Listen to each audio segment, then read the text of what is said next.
and sabotage left and right. And Natalie Nakase is taking full advantage of it. We have to get into what Natalie Nakase had to say before and after the game. Let's get into it. This is before. Actually, right here. So it's getting there early, doing your work early. Same thing, defend without fouling. And then Caitlin is obviously going to be a team effort. So yeah, just attention to detail in the game plan is going to be crucial tonight. Guarding Caitlin Clark, there's no one person that can guard her. It's going to take the whole team. We need attention to detail. We got to be. Natalie Nakase's coaching has reportedly outclassed Stephanie White at nearly every turn this season. Nakase offered candid remarks about Caitlin Clark, White, and the Indiana Fever, and while she clearly holds Clark's talent in high regard, she has gotten the better of the Fever repeatedly since taking over as head coach of the Golden State Valkyries. Much of that success has been attributed to the perception that Clark is being limited by her own coaching staff, kept on restricted minutes and, according to critics, undermined from within her own organization. Nakase has capitalized on that fully. Locked in on Caitlin Clark. That's the respect. That's the respect. R-E-S-P-E-C-T. What it? That's the respect Natalie Nakase has for Caitlin Clark. She understands. I need all hands on deck to stop this girl. But technically, I don't need all hands on deck when she's got Stephanie White as her coach. She got Stephanie White as her coach. Thank you, Steph.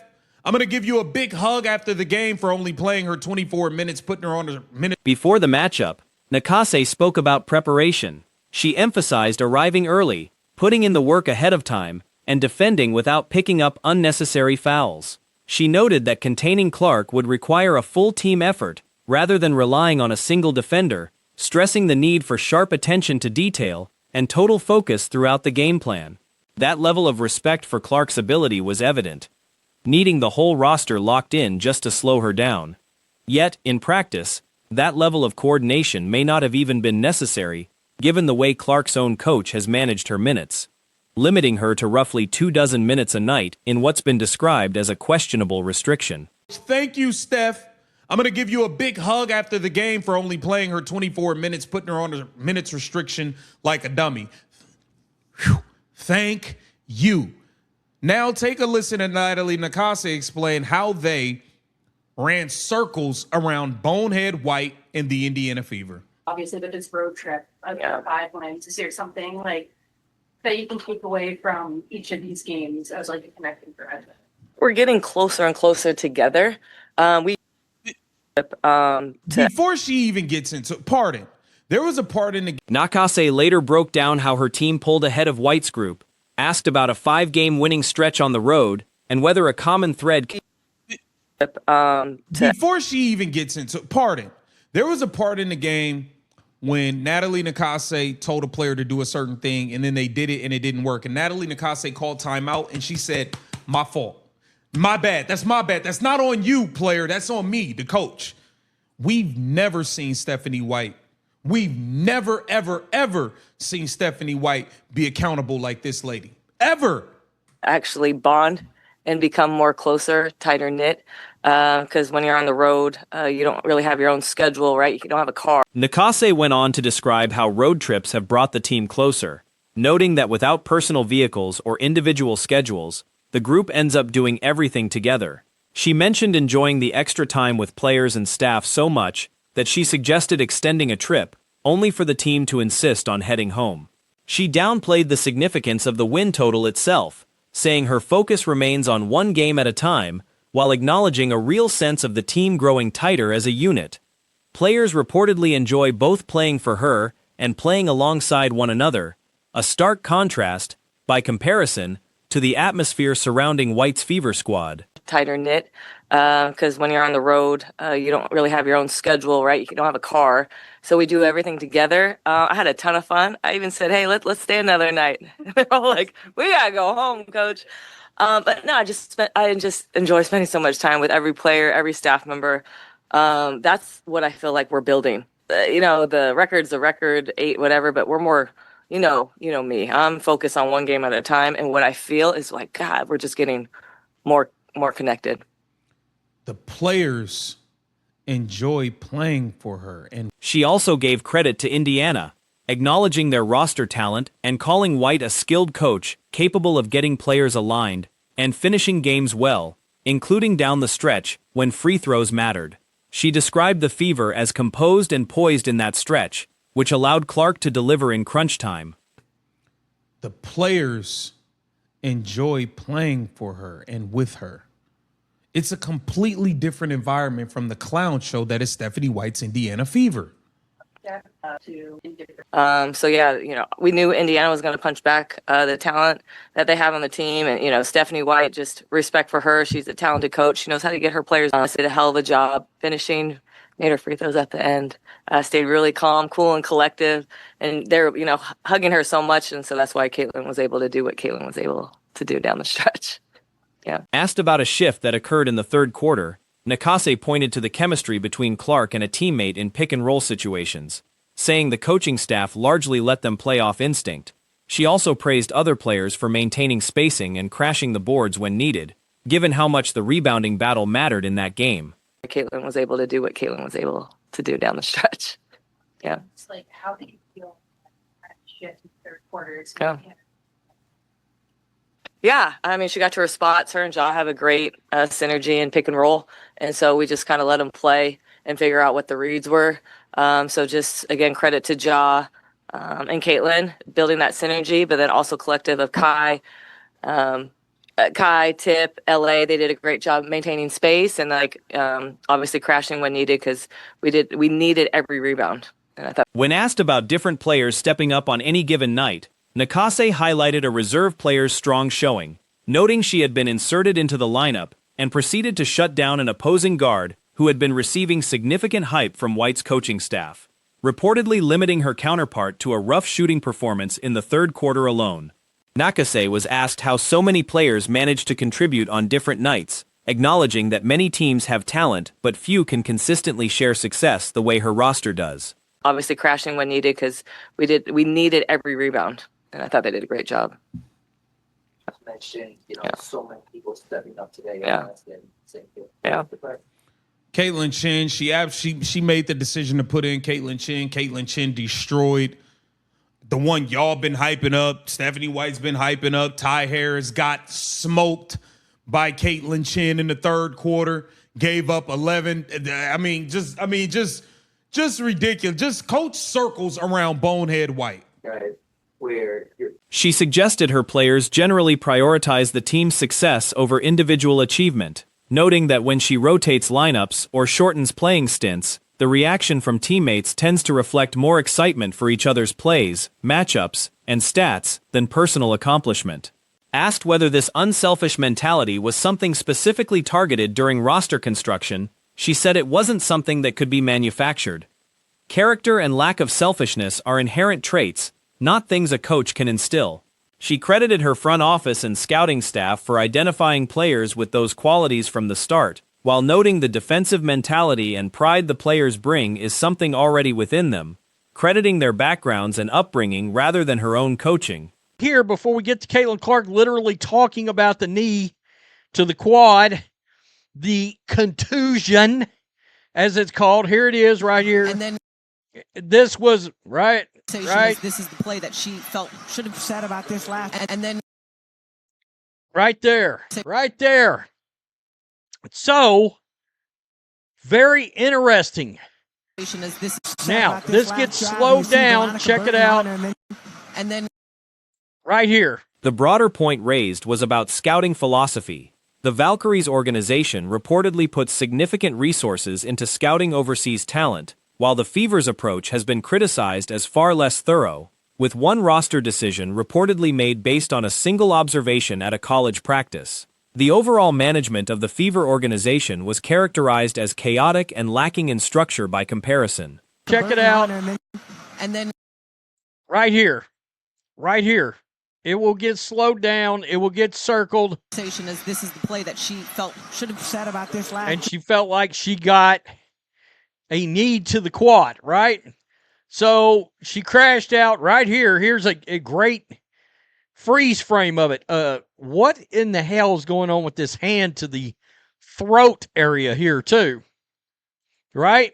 So I don't know what's going on there. This is another angle of Caitlin crash. The conversation then turned to Golden State's win streak, which ties the longest active streak in the league. Nakase downplayed the achievement, saying her attention remains on one game at a time as the team prepares for what's ahead.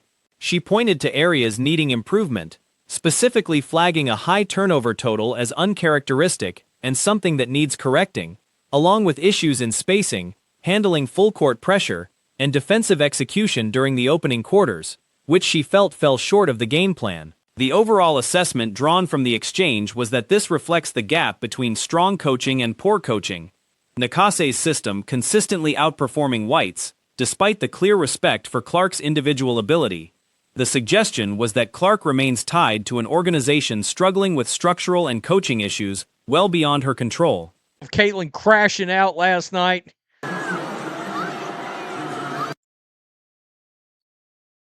I think this has, I said last night, I believe this is a culmination of things. A culmination of things with Caitlin Clark. The frustration of everything she's had to deal with these other players in the league, how much they don't appreciate her arrival. Reaction and discussion has centered on the fallout from the previous night's game, specifically the collision involving a knee to the thigh that drew widespread attention, along with the visible frustration that followed. Additional footage has surfaced showing another portion of the incident, capturing the moment Caitlin Clark left the court clearly upset about being substituted out of the game. A separate clip, credited to another commentator, highlighted a detail worth examining more closely. All the noise around everything. I brought up in my video last night, hell, Chelsea Gray got called the N-word. Somehow Caitlin Clark got drug into that. She had nothing to do with it, but she still got drug into it. Now, this was her getting pulled from the game last night, and she crashes out. Boom! She slams that table on the way out. Very interesting. Before getting into Clark's own comments about the knee-to-thigh contact, officially labeled a contusion, footage shows the exact sequence where it happened. When slowed down and circled for clarity, the moment where she reacted becomes clear. A freeze frame from the sequence also raises questions about what appears to be contact near the throat area, though the cause remains unclear. Another camera angle captured the same outburst from a different vantage point. She completely ignores Stephanie White. That's not a good relationship. I don't give a rat's ass what any of these folks on YouTube, social media will try to convince me that everything is cool between these two. Go bleep yourself. I mean, go F yourself to tears. Really. Seriously. Now, what is interesting... The prevailing view is that this moment reflects an accumulation of built-up frustration rather than a single isolated incident.